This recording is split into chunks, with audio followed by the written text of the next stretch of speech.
you mentioned, and it's really one of the first, I don't want to assume that everybody watching this knows your testimony from when you were young and what God did and how your mother prayed you literally back to life. I remember hearing it early on when I first met you. I don't want to assume that everybody watching it already knows that. Can you talk about what that was? Because I do think that that's a pivotal part of your ability to remember. Yeah. Like your whole life has been remembering and knowing God to be miraculous. Yeah, for sure. Yeah, I was 4 years old. We were living in Germany, and I fell 4 floors out of a window over there. And my mother came, and they told her I was dead. And doctors that came out there, they couldn't resuscitate me, so they pronounced me dead on the spot. And my mother, she picked up my lifeless body and just started screaming, Jesus, Jesus, blood of Jesus. And miraculously, God gave me back, my life. And as they kept me in the hospital for a few days. As we were leaving, I told her, I was like, I have to tell you what happened. And I told her I remember falling, but I never hit the ground. Right before I was about to hit the ground, there was a man with a big hand that caught me. It's the best way I could describe the encounter. I told her I couldn't see his face, but I heard a voice, and it said, do you want to come home with me or go with your mom? And I was like, I want my mom. And he was like, okay, next time you'll come with me. And so that's when I was 4. And when we talk about, remembering, people ask me often, like, do you remember that encounter? And the truth is, no, just like glimpses, barely. I'm 4, I'm 41 now, so that's 37 years ago. However, my mother didn't allow me to forget. She just always talked about it. Always. She still talk about it. If my mom is preaching a sermon, she's still going to talk about it. My mom, I came up in like the 90s, so it was testimony. We just get embarrassed at every church we go to. She'll just pop up and she'll be like, I got something to tell. Stand up. Yeah, just like pop up one of them old songs, put your time in, payday coming out the while, and then testify. So I never...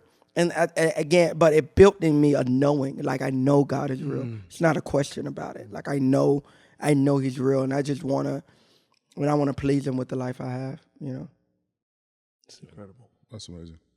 Yeah, I was thinking even about when you mentioned about Moses telling Joshua. I think he even says it this way: to remember. He says to remember. Yeah, I love that. Yeah, I love that. I kind of feel like just even the way that some of the stories you're telling, like about Jace, even the church, I feel like there is an invitation for the miraculous on your life. I don't know if you feel that way, if you've sensed that. Like maybe talk about just how you're remembering, but also your relationship and history with God, like invites miracles. Because I feel like every time there's something amazing that's like God did this in your life. Yeah. Maybe just talk about that. Well, the funny thing about miracles, man, is that miracles are only exciting when they happen. The deliverance, deliverance isn't something that you look forward to unless you're bound.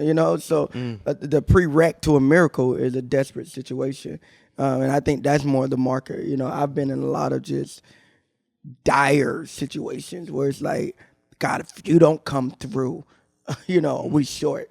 But what that does to your faith is that you see a consistent pattern of Him coming through. But I don't want to miss that there are times that God does not do it the way you want. Because, again, I think we probably keep referring to this, what Norman said. If you get to a head of the story, you'll just miss key ingredients. And the reality of my story, much like everyone else's story, is that there were outcomes, even in the need of miracles, that I didn't get. Prime example, a year after I prayed back to life, my father, at the age of 28, I'm 5 then, has an aneurysm on a Sunday morning. That's it. And the devil taunts my mom and says, where's that power now? You're able to pray your son back to life, and look at your husband laying there, lifeless. Look at him. They're going to pull the plug. This is it. Where's your God? I'm 5 years old. I had a funeral for my dad, watching him go 6 feet in the ground. And, after Jace, Jace, victory. The next baby after Jace, we lost in a miscarriage.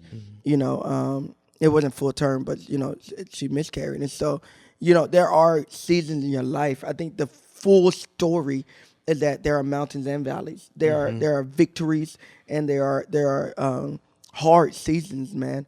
I don't want to call them losses or defeats. I think that's giving the enemy too much credit. But I think there are some hard seasons. There are valleys. There are things which you don't get the outcome you desired.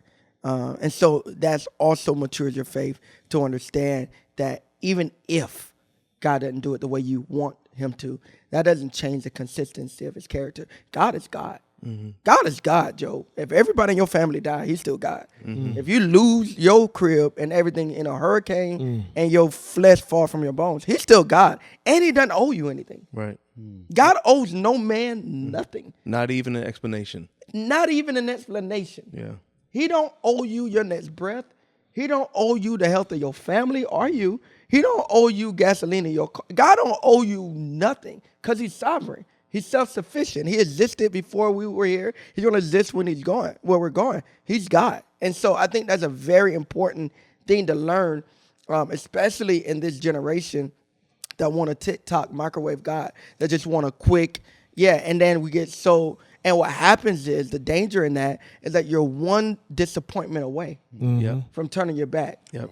You know, you're one, my granddaddy didn't make it, I ain't never going back. You know, I lost a job. God must not be real. He broke my heart. God must not be real.